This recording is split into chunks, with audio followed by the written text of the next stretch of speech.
Hi, my name is Duncan Rochester.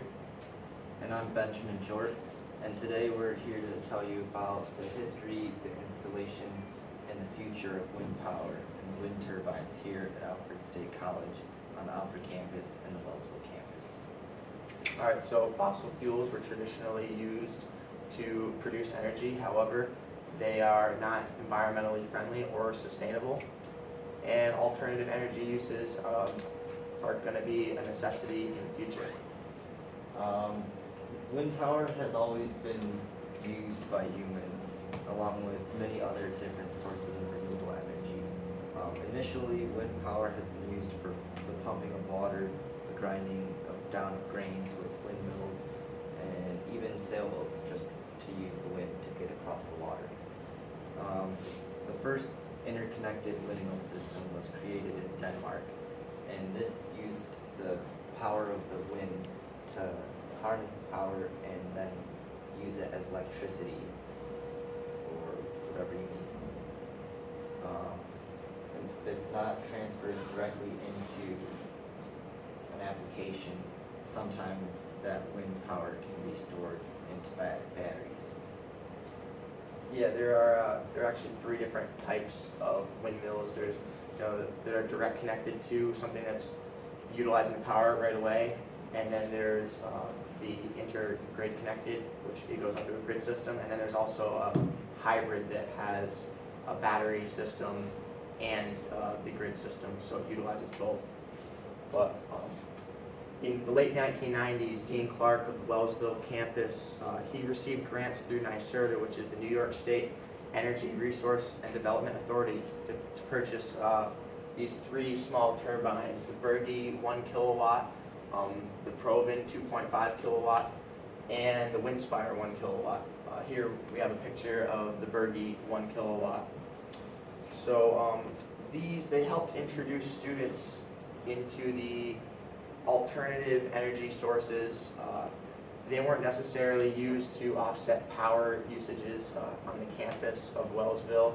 However, they were more used to help the electrical energy students there get a better concept of, applicable applications of alternative energy. Here we have, again, another picture of the Berge 1 kilowatt and the picture of the Windspire 1 kilowatt.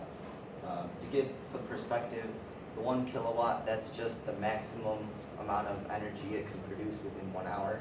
So therefore, within a day, it's a maximum of 24 kilowatt hours per day. Also in perspective, an average household will consume 7,500 to 8,000 kilowatts per day.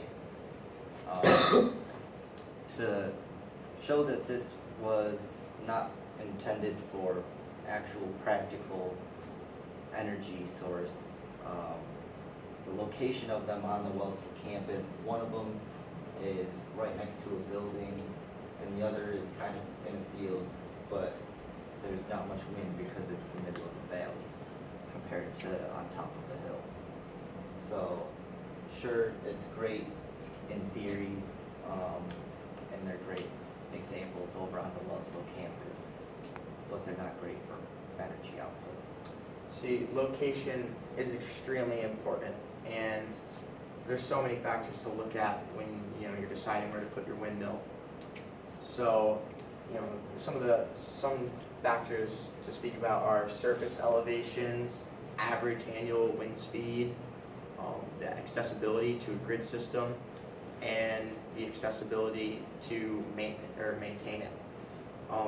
Average wind speed is probably one of the most important things out of all those factors. You can find it a couple different ways. One through using the internet and a website called the Wind Resource Explorer, which is great for a homeowner that doesn't need a real accurate data for it. However, if you're going to be putting up a wind farm, you're going to want to use a anemometer, which is a device that accurately measures the wind speed. It's key that you have good data if you're going to make a large investment like that. So next we have a picture of the Berge 10 kilowatt here. Initially, there was this SUNY Green grant that was given to Alfred University in 2002. However, Alfred University didn't feel like they wanted it or really had anywhere to put it. So they gave the money to buy the windmill to Alfred State. And there they put it on the Alfred State Wind Farm Alfred State Agricultural Farm, located on Route 244. In 2010, Mr. Stevens, the head of the electrical technology at Wellsville, rebuilt the Berge 10 kilowatt. And after that, after they performed the average wind speed test, they went and located the Berge 10K on the Alfred State campus. Anyway, around that same time, 2010, we received another grant that allowed for the installation of an anemometer on the north end of the Alfred State farm. And the reasoning behind this was because they wanted to see if they could utilize this farmland to put up a commercial wind farm. So with the help of Tom Golisano from Empire Wind Energy, they were able to determine that it wasn't a feasible site to make such a large investment on. However, they got some really good information through all of this. It was clear that there was a lot of good wind energy around the area, maybe for some smaller turbines, not so small like the 1 and the 10 kilowatt, but it could potentially sustain a 100 kilowatt unit. Next, once Mr. Stevens on Wellsville rebuilt the Berge 10 kilowatt, they decided to reinstall it after they had all the information from the anemometer survey.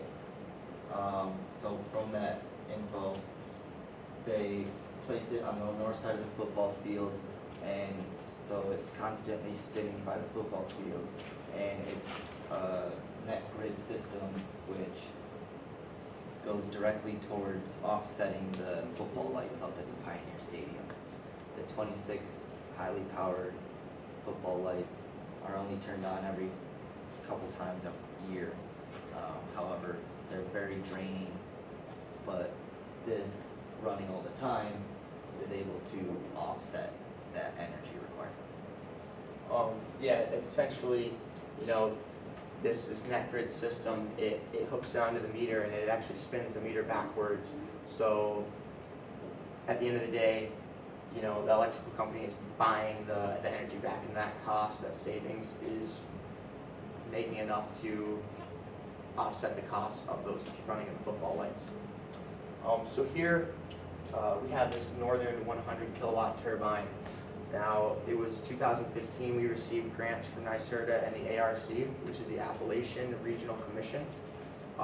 Each grant was about $150,000, which was about 55% of the cost to purchase and install this turbine. It's semi-commercial, and they chose to, they put it on top of the hill that's north of the campus by where the ski slopes are. They determined that was one of the best spots using the anemometer study earlier, and it had good accessibility for hooking up to the grid and for access using the ski slope. So they ran the line that hooks it into the meter right down the ski slope onto the campus, which hooks into E.J. Brown. So the future of wind energy at Alfred State, it has a place. However, due to NYSERDA's requirement of you're only allowed one renewable energy source that is behind the grid or behind the meter, therefore it would be difficult to implement further wind turbines here at Alfred State College. One of the potential alternatives for Alfred State College is a solar electric system, where there's less maintenance on a solar electric system, and they are a lot more receptive of the energy. You know, solar electric systems, it's pretty obvious that the technology is just getting better every year, and it's a clear choice. You know, you have an initial investment up front. It's a little costly, but for a school like Alfred State College, we can receive grants through NYSERDA and other government agencies to lower that cost, that initial cost. But the energy that you're going to produce from one of these is going to be much more consistent than what you get from wind, and that's just due to the nature of light in itself. You know, wind is very volatile. It's changing constantly. It's hard to guess, you know, or what exactly it's going to do day to day. But you know, the sunlight, it's consistent and it's strong. It's very powerful. Even on cloudy days, you can still, you know, collect a lot of energy with these new panels. And furthermore, the panels, they last up to 25 years, and there's extremely low maintenance required with it. You know, whereas the windmills, there's a lot of maintenance involved. You know, keeping those things in tip-top shape. Due to they're constantly always turning and they're constantly always grinding on their bearings and potentially wearing out and break. Next is that we have to be conscientious of all the energy that we're using, because anything and everything is drawing energy at any given time, be it a refrigerator, be it a TV, be it your lamp. Anything that's on or plugged in is drawing energy. If you have your TV on, you're not really watching it, turn it off. If you have your phone charger plugged in, but your phone's not even plugged into it, unplug the charger, because it's still drawing electricity from the outlet. Still using up that energy, even though it's not really going anywhere, so therefore it's just wasting it. Yeah, especially, you know, Alfred State, you know, we have all kinds of students, and they may not necessarily know anything about that. So I believe that a small course just informing students on how much energy they're actually wasting could really change the habits of their energy uses. So in the end, Alfred State College, they're extremely progressive when it comes to sustainable energy. It's obvious that they are not only, you know, thinking about the environment and, you know, alternatives to fossil fuels, but they're also setting an example to the communities and other schools in the SUNY system. It's clear that, you know, with the wind turbines right now, great start.